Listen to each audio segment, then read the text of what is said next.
제가 말씀을 전하면서 자주 인용하는 신앙 선배님들이 있습니다. 목사님 중에서는 팀 켈러 목사님, 그리고 마틴 로이드 존스 목사님, 그리고 한국의 박영선 목사님, 그리고 목사님은 아니지만 제가 또 많이 인용하는 분이 C.S. 루이스라는 분입니다. 아마 여러분들 중에서 책을 읽어보신 분도 계시고 그렇지 않더라도 이름을 들어본 분들도 계실 겁니다. 이분은 목사님은 아니시고요, 기독교 사상가라고 불리기도 하고 기독교 변증가라고 불리기도 합니다. 혹시 아직 이분의 책을 읽어보지 못하신 분들이 계시다면 한 번쯤 읽어보시기를 그렇게 부탁을 드리고 권면을 합니다.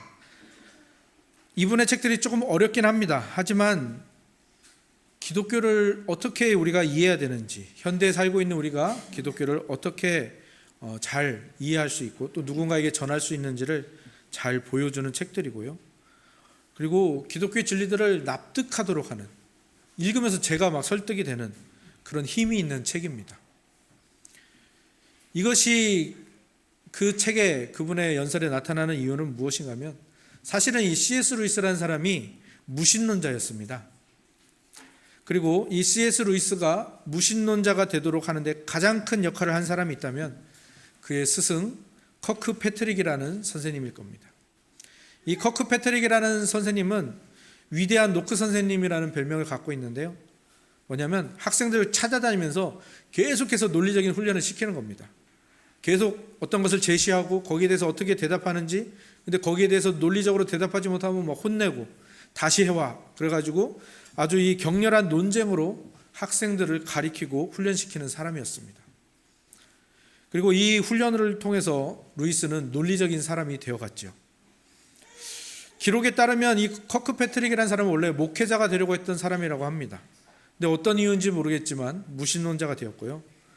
그리고 그에게 배우는, 그에게 훈련받는 학생들을 무신론자로 키워갔습니다.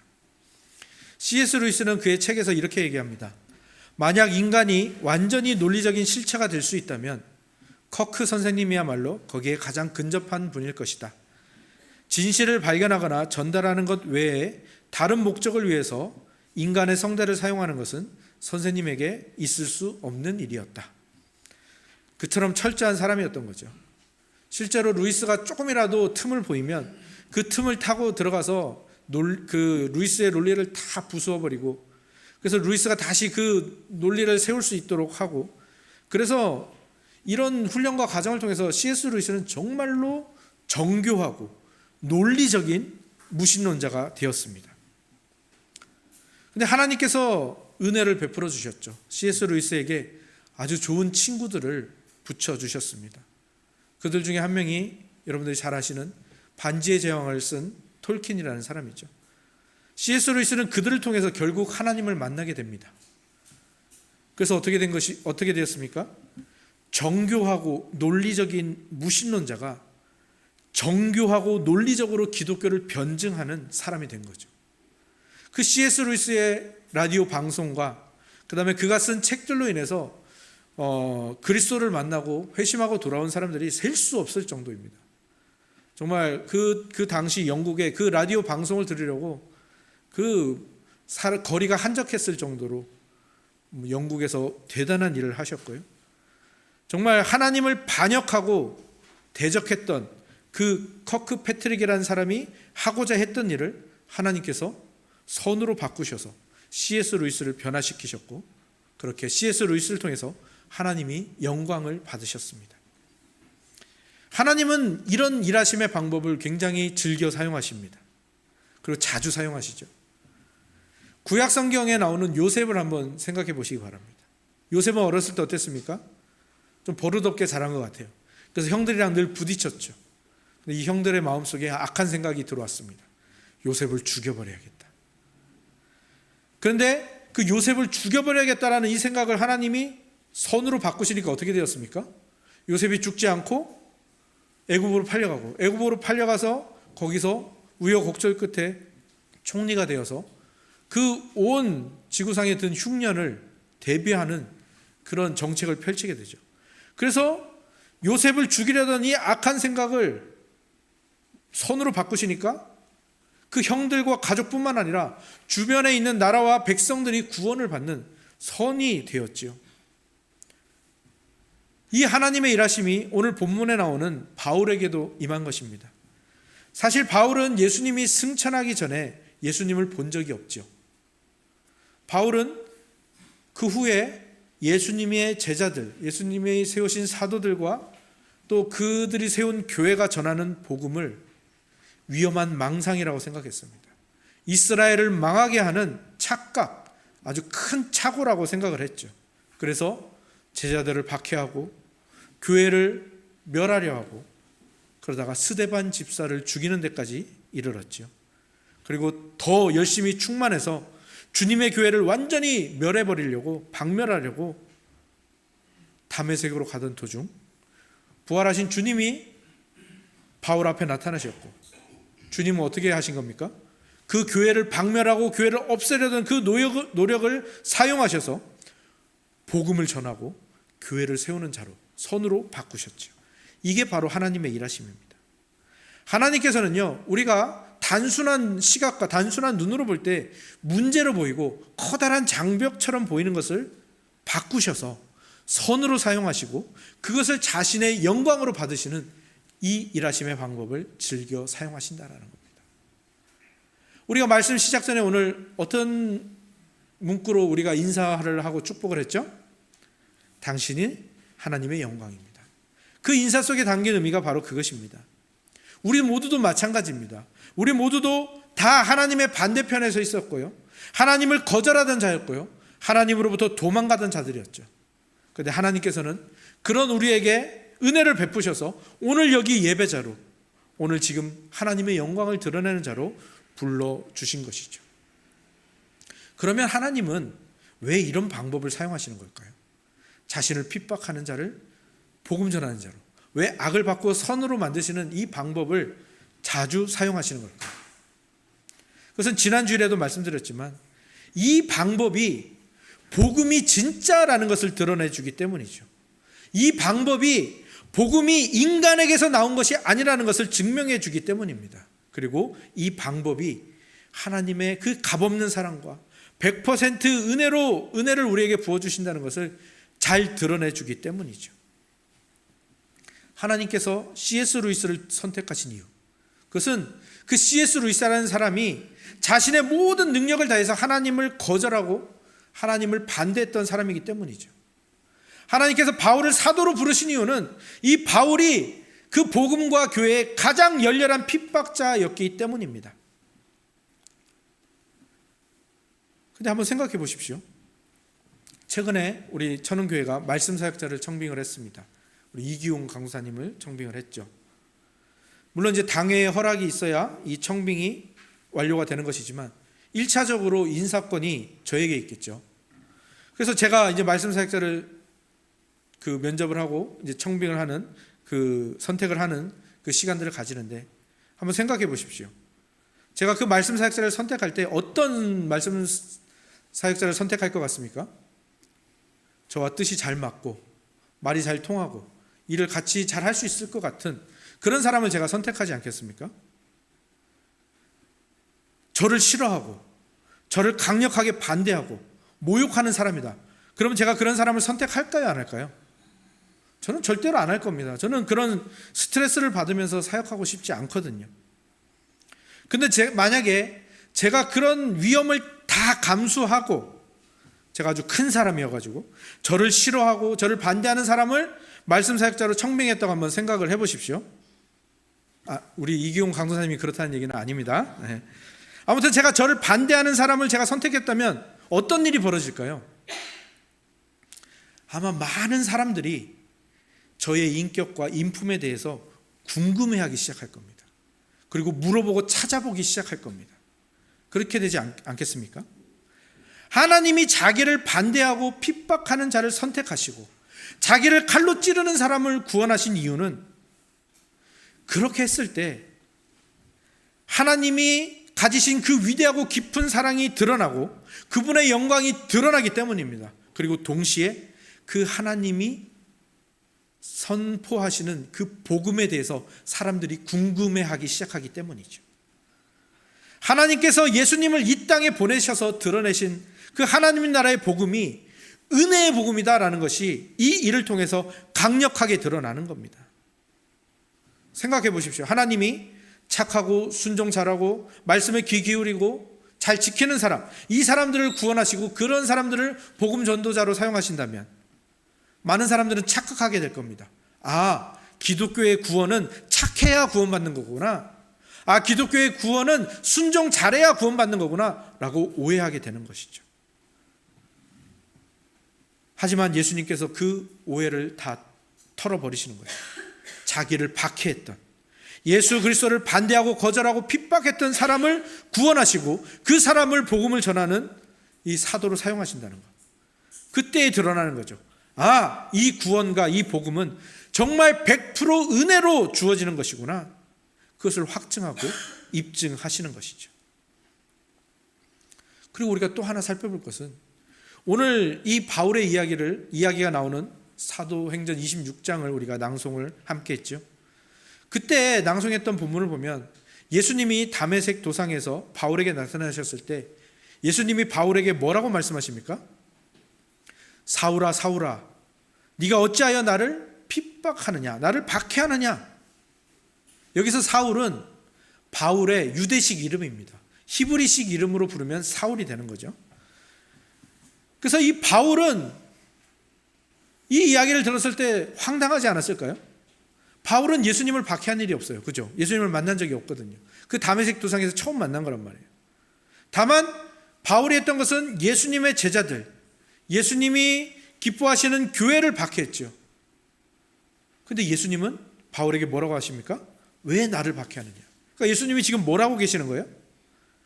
자신이 교회와 다른 존재가 아니라 그냥 자신이 세우신 교회가 아니라 이 교회와 자기 자신을 동일시하고 계신다라는 사실입니다. 그래서 그 교회를 박해하는 바울에게 왜 나를 박해하느냐라고 따져 물으시는 거죠. 그리고 예수님은 자신이 가장 사랑하는 그 교회를 미워하고 박해하고 칼로 찌르려는 바울을 끌어안으시고 오히려 그를 교회 안으로 집어넣어 주십니다. 이것이 예수님의 위대한 사랑이고요, 이것이 은혜의 복음의 정체인 것입니다. 우리는 이 모든 이야기들을 통해서 무엇을 알 수 있습니까? 하나님을 반대하고 예수님을 거스르려 하던 모든 시도가 결국 어떻게 되는 겁니까? 그 귀결이 어디로 갑니까? 하나님의 뜻을 이루고 하나님을 영광스럽게 하는 대로 귀결이 됩니다. 예수님을 죽이려는 모든 시도는 예수님의 뜻을 좌절시켰나요? 아니요. 예수님을 죽이려는 모든 시도는 예수님을 결코 좌절시키지 못했고요, 오히려 예수님의 뜻이 모든 인류에게 퍼져나갈 수 있도록, 예수님의 사랑을 모든 사람이 볼 수 있도록 하는 그것을 돕는 손길이 되어버렸습니다. 하나님은 늘 이렇게 문제를 사용하셔서 선으로 바꾸십니다. 악을 사용하셔서 선으로 바꾸십니다.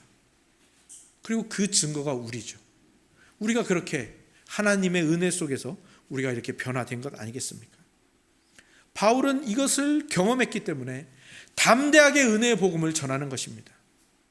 사실 이 갈라디아서를 쓸 이 당시에 그 초대교회에 거짓 교사들이 대세였습니다. 그들이 주류였습니다. 그들이 그 중요 보직들을 다 차지하고 있었습니다. 그것을 알 수 있는 이유는 갈라디아서에만 이 거짓 선생들이 나오지 않고 정말 신약 성경 전반에 이 거짓 선생들에 대한, 이 가짜 복음에 대한 이야기가 나온다라는 겁니다. 교회에서 이들이 차지하는 그 파이가 엄청 컸다라는 것이죠. 그래서 사실 바울이 교회 내에서 인정을 받기 위해서는 이들에게 동조하는 게 제일 빠른 길이었습니다. 하지만 바울은 그러지 않았습니다.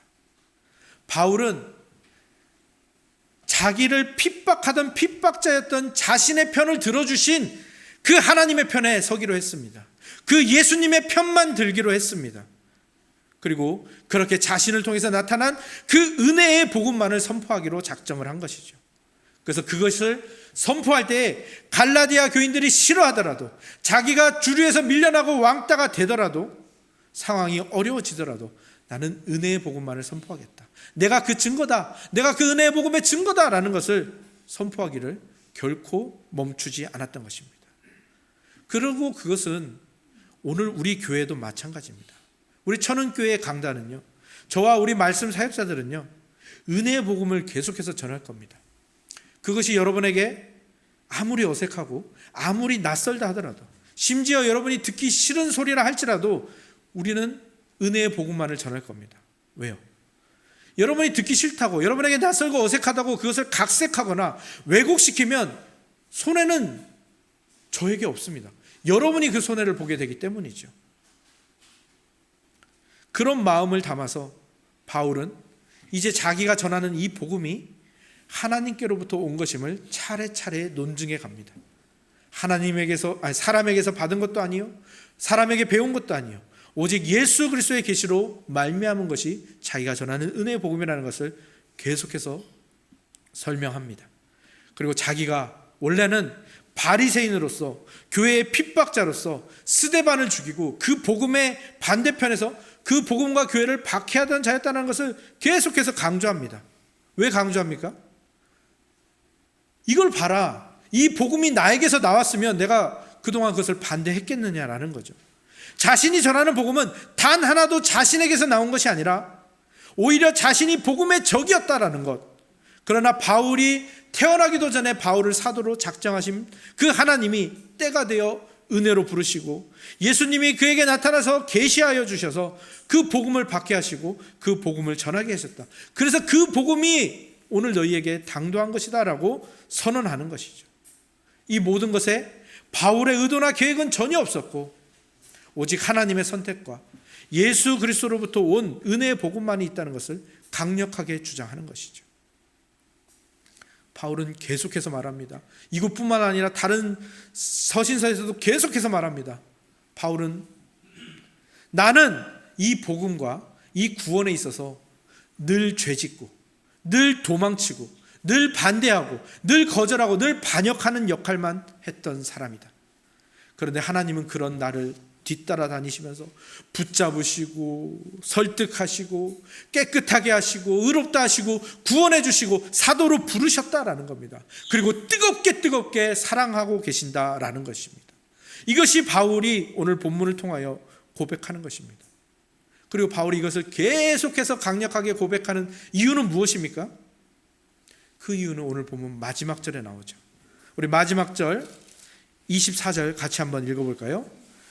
갈라디아서 1장 24절입니다. 함께 읽겠습니다. 시작. 그렇습니다. 그런 나였다.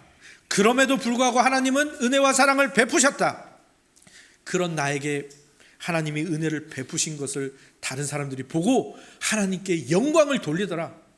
이제 내가 이 은혜의 복음을 전하는 것도 나는 확신한다. 너희들이 나를 통해서 하나님께 영광을 돌릴 것이고 나를 통해서 하나님이 영광을 받으실 것, 나는 그것 하나 확신하고 나아가는 것이다 라고 선언하고 있는 것이죠. 오늘 말씀을 통해서, 이 모든 이야기를 통해서 우리가 다다라야 되는 결론은 무엇입니까? 하나님을 반대하고 하나님을 방해하는 것처럼 보이는 모든 시도, 모든 문제, 모든 사건들이 결국은 하나님의 뜻을 이루는 도구와 통로가 되더라라는 것이죠. 우리는 이것을 절대로 잊지 말아야 합니다. 오늘 여러분에게 어떤 일이 일어나건 또 어제까지 여러분에게 어떤 일이 벌어졌건 간에 그 모든 것들이 하나님의 뜻을 이루는데 전혀 방해가 되지 않는다라는 것입니다. 그것이 너무 크고 너무 강력하고 정말 해결될 수 없는 문제처럼 보일지라도 그러면 그럴수록 오히려 더 하나님의 은혜와 사랑을 드러내게 될 것이다 라는 것, 저는 그것을 확신하며 오늘 여러분들에게 이 말씀을 선포하는 것입니다. 하나님께서는요 그렇게 우리를 늘 다스리시고 늘 보존하시고 늘 섭리하고 계십니다. 그 섭리에 기댈 줄 아는 여러분이 되시기를 주님의 이름으로 축원합니다. 하나님은 우리에게 늘 은혜를 베푸셔서 예수 그리스도를 통해서 은혜를 베푸셔서 그 은혜로 우리를 붙잡으십니다. 그 예수 그리스도의 은혜에 붙잡힐 줄 아는 우리 모두가 되기를 주님의 이름으로 축원합니다. 그렇게 될 때 우리가 세상의 흐름에 휩쓸리지 않게 됩니다.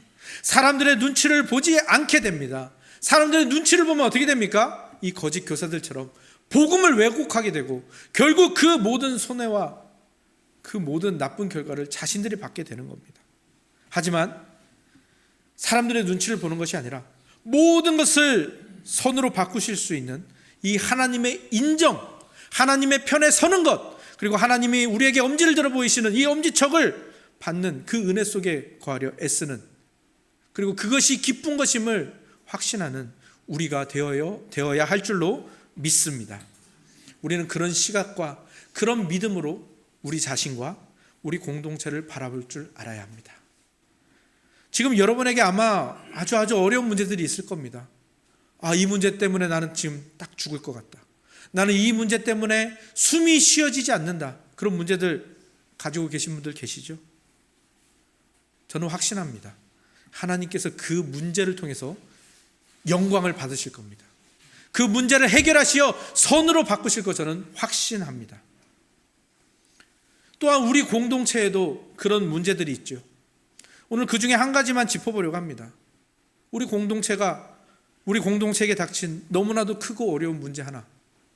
뭡니까? 이름교회에 대한 거죠. 사실 천흥교회가 이름교회를 분립개척한 것은요, 기적입니다. 기적.